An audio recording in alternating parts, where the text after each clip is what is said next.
अस्सलामुअलैकुम everyone and सुबह बखैर। फजर का टाइम है जी और मैं यहाँ पे नमाज़ को अदा कर रही हूँ। नमाज़ को अदा करने के बाद जी मैंने तस्बीह फ़ातिमा करना होता है, जो कि मेरी आदत है, और उसके अलावा मैंने दुरूद पाक को पढ़ना होता है और ये बहुत ज़रूरी होता है। नमाज के बाद अगर आप मज़ीद ज़िक्र व सना कर लें, हम्द व सना कर लें, तो परवरदिगार आलम हमसे और भी ज़्यादा खुश होता है। अव्वल तो हम लोग जो हैं वो अपने परवरदिगार को बहुत ज़्यादा जो है ना वो खुश कर ही नहीं पाते, क्योंकि हमारे अमाल ही ऐसे हैं। हम इतने गुस्ताह हैं कि आधी चीज़ जो है ना वो सच्ची करते हैं और आधी झूठी। तो परवरदिगार हम सबको राह रास्त पर लाए और हमें सीधा रास्ता दिखाए। आमीन इलाही आमीन। और हमें ज़्यादा से ज़्यादा नेकी करने की तौफीक दे। सुम आमीन। दुआ ये करनी चाहिए कि जिस तरह हम अपनी हिदायत मांगते हैं, इस तरह हम हमारे जो अज़ीज़ व अकारब हैं और जो हमारे इर्द गिर्द आजकल हो रहा है, जुल्म हो रहे हैं, नाइंसाफ़ियाँ हो रही हैं, ज़्यादतियाँ हो रही हैं, कितनी ही लड़कियां जो हैं वो ज़्यादतियों का शिकार हो रही हैं। तो सब के लिए भलाई मांगनी चाहिए, ख़ुद के लिए भी भलाई मांगनी चाहिए।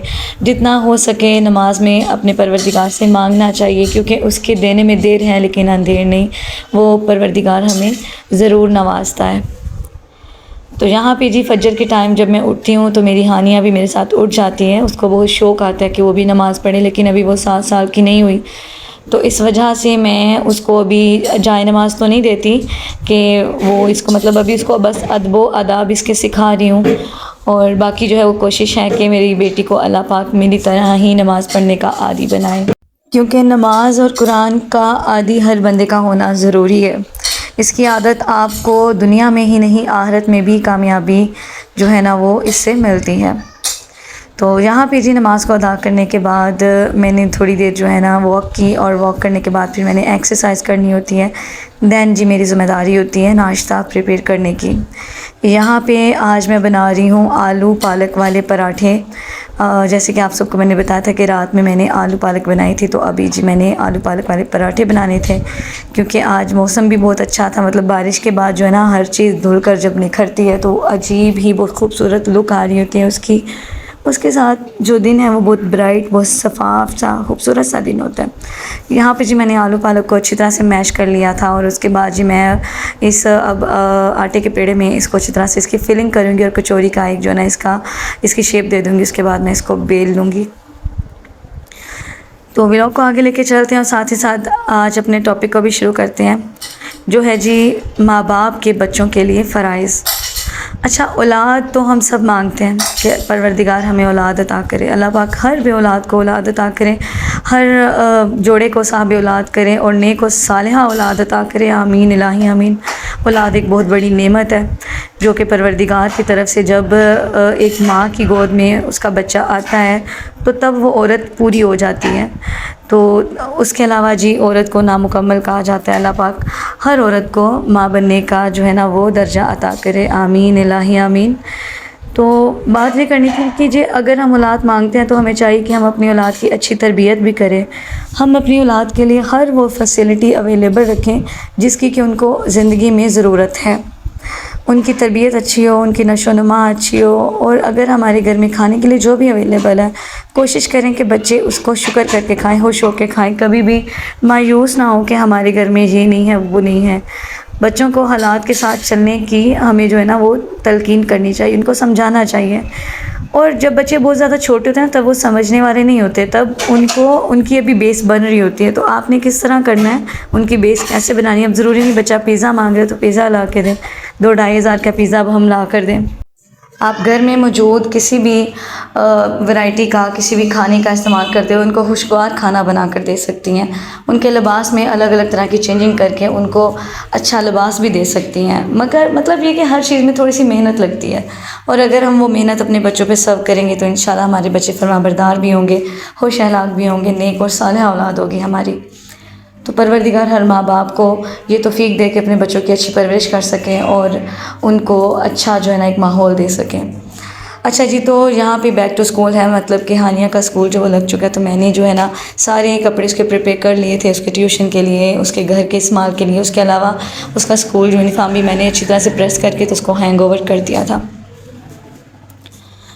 अच्छा हुआ ये कि मैं ना इसको स्कूल गई फर्स्ट डे, जब इसको मैं लंच बॉक्स देने गई हूँ, तो आगे आप लोग वीडियो में चल के देखेंगे कि मैंने ना इसको लंच बॉक्स भी इसको देने गई थी, प्रिपेयर किया था इसका नूडल्स बनाकर, तो इसको दे के गई थी। जहाँ पे मैं इसको स्कूल छोड़ने जा रही हूँ, साथ ही साथ आपके साथ डिस्कस करती हूँ कि इसके स्कूल के फ़र्स्ट डे में, छुट्टियों के बाद फ़र्स्ट डे में क्या हुआ ये कि मैं इसके स्कूल गई तो इसकी टीचर ने मुझसे कहा कि आप कहते हैं कि आपकी बेटी को लिखना आ चुका है, बट उसको तो नहीं आता। इवन मैं अपने 2-3 व्लॉग में शेयर कर चुकी हूँ, जब मैं इसको होमवर्क करवा रही होती हूँ तो ये खुद लिख रही होती है, इसको लिखना आता है। लेकिन पता नहीं क्यों टीचर्स ऐसा क्यों करती हैं, कुछ बच्चे फेवरेट होते हैं, कुछ बच्चे फेवरेट नहीं होते।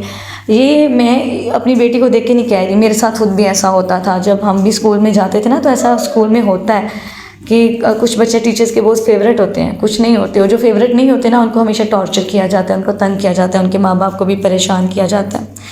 तो मेरा ना बड़ा दिल उदास हुआ। आज मैं सबसे पहले अपनी बेटी को लेके चली गई थी, क्योंकि मुझे था कि 7 बजे स्कूल लगता है, क्योंकि लास्ट मैसेज आया था लेकिन मैं भूल गई, तो मैं 7 बजे लेके आने को चली गई हुई थी। लेकिन जबकि स्कूल 7:30 लगता था, और मैं तब तक वहाँ पे बैठ के मैंने वेट किया जब तक क्लास के मज़ीद बच्चे नहीं आए और इसकी टीचर भी नहीं आ गई।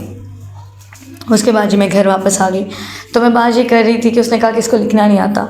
और जब मैं घर आई तो मैंने इस बात की टेंशन ली कि उसने कहा कि मैं पेपर नहीं लूँगी, इसको तो कुछ आता नहीं वगैरह वगैरह। अब मकसद ये है बात करने का कि एक बच्चा 6 से 7 घंटे स्कूल में रहता है, तो टीचर क्या 6 से 7 घंटे में इसको लिखना नहीं सिखा सकती, या उसको इतना भी नहीं बता सकती कि बेटे आपने ऐसे नहीं ऐसे लिखना है, उसको चंद लफ्ज़ भी नहीं बता सकती वो। और जो ट्यूशन वाली, उसी के बरक जो ट्यूशन वाली बाजी होती है, वो एक आधे घंटे में 1 घंटे में उस बच्चे को वो चीज़ें बता देती है। तो हमें इतनी फ़ीसें भरने की क्या ज़रूरत, हमें क्या फ़ायदा। और जब इस बात पे मैंने डिस्कशन की तो वो टीचर थोड़ी सी भड़की, लेकिन फिर मैंने इसका मुख्तसर सा हल ये निकाला कि मैंने प्रिंसिपल से बात की, और उन्होंने इस बात का मुझे फ़ाइनल हल बताया कि आप परेशान ना हो, आप यहाँ पे फ़ी देती हैं, आप हमारे लिए काबिल एहतराम भी हैं, क्योंकि आप हमारे स्टूडेंट की मदर हैं। अगर आपको इस चीज़ से प्रॉब्लम है और आपका बच्चा काबिल है कि वो पेपर दे सकता है, तो हम ज़रूर उसको नेक्स्ट क्लास में भेजेंगे। मतलब मैं पहले भी उसका 1.5 साल वेस्ट हुआ, मैं मज़ीद स्कूल में वेस्ट करती 1 साल और, हालांकि मेरी बच्ची को लिखना आता है, उसको लफ्ज़ों की पहचान है। अब मतलब ये है कि टीचर बोर्ड पे लिख के दे रही है और कह रही है कि आप खुद लिख लो, और कुछ बच्चे हैं जो कि देख के लिख लेंगे, कुछ को समझ में नहीं आ रहा, आप उनको बताएं, आप उनको समझाएं, आप आती क्या लेने। तो मोस्ट रिस्पेक्टफुली बहुत सारी टीचर्स ऐसी होती हैं जो कि स्कूल में सिर्फ अपने घर के कामों से जान छुड़वा के आई होती हैं। ये मेरा खुद का भी तजर्बा, मैं भी एक टीचर रही हूँ लेकिन मैं घर से जान छुड़ा के नहीं चाहती थी। मेरी मजबूरी ये थी कि मैं अपने घर को फाइनेंशियली सपोर्ट करना चाहती थी, इस वजह से मैंने स्कूल में जॉब करना स्टार्ट किया, क्योंकि मैं खुद भी प्राइवेट स्टडी करती थी, और फिर माशाल्लाह से हम 3 बहनें थी, मेरा एक भाई था। और फिर ये था कि अपनी कुछ ज़रूरियात पूरी करने के लिए, उसके अलावा घर को सपोर्ट करने के लिए मैंने स्कूल ज्वाइन किया था, मैं वहाँ पर पढ़ाती थी। अच्छा जी, आज मैंने बहुत सारा जो टाइम है वो मैंने दिया था अपने घर को भी, अपने आप को भी। और ये देखिए, ये पौधा है जो मैंने आपके साथ दिखाना था, मुझे इस पौधे का नाम नहीं आता, ये ईंटों में लगा हुआ है। आप लोग देखिए, मैंने ईंट भी हटाई है, ये सारी ईंटों का ढेर पड़ा हुआ है, इसके नीचे कुछ नहीं है, कोई मिट्टी नहीं है। ये मेरे छत पे ईंटें पड़ी हुई हैं और ये उसमें लगा हुआ है, और अल्लाह की कुदरत देखें कहाँ लगा हुआ है। और ये देखें, यहाँ पे एक साइड पे चाँद था बिल्कुल, मतलब थोड़ा थोड़ा भी नमूदार हो रहा था, और वहीं दूसरी साइड पे सूरज ग्रूब हो रहा था, बिल्कुल आमने सामने थे दोनों, तो इतने प्यारे लग रहे थे ना। फिर उसके बाद जी, ये आज मैंने गुलाफ वाश किए थे अपने कुरान मजीद के, मेरे पास माशाल्लाह से 2 कुरान पाक हैं, तो मैंने उनके गुलाफ वाश किए थे। हम लोग अपने जिस तरह लिबास का ख्याल रखते हैं, साफ़ हो बिल्कुल, उसके ऊपर कोई भी डस्ट वगैरह, कोई भी गंदा वगैरह निशान ना हो। तो नाउज़ुबिल्लाह, हमें कुरान पाक के ऊपर जो मिट्टी वगैरह, डस्ट वगैरह लगी होती है, हम लोग जब डस्टिंग वगैरह करते हैं तो हम उनको क्यों भूल जाते हैं, हमें उनको भी याद रखना चाहिए। तो आज मैंने उनको गुस्ल दिया था। उसके बाद मैं छत पर आई थी, तो बच्चों को साथ में लेके बच्चे इंजॉय कर रहे थे। मेरी दुआ ज़ैनब भी मेरे साथ खेल रही थी, माशाल्लाह से बहुत क्यूट हो रही है। अच्छा, आप लोग के पास अगर कोई सोल्यूशन है तो आप लोग मुझे बताइएगा, क्योंकि अभी तक मैंने 2-3 नुस्खे इस्तेमाल किए हैं, मेरी दुआ की ग्रोथ नहीं सही से हो रही। अदरवाइज़ वो बहुत एक्टिव है, बहुत फुर्तीली है, खेलती भी अच्छा है, खाती भी सही है, लेकिन ये पैदा भी हुई थी तो बहुत छोटी थी, उसके बाद भी मतलब ये इसी तरह इसकी अच्छी से ग्रोथ नहीं हो रही। अगर आप लोग कुछ जानते हैं तो मुझे बताइएगा प्लीज़।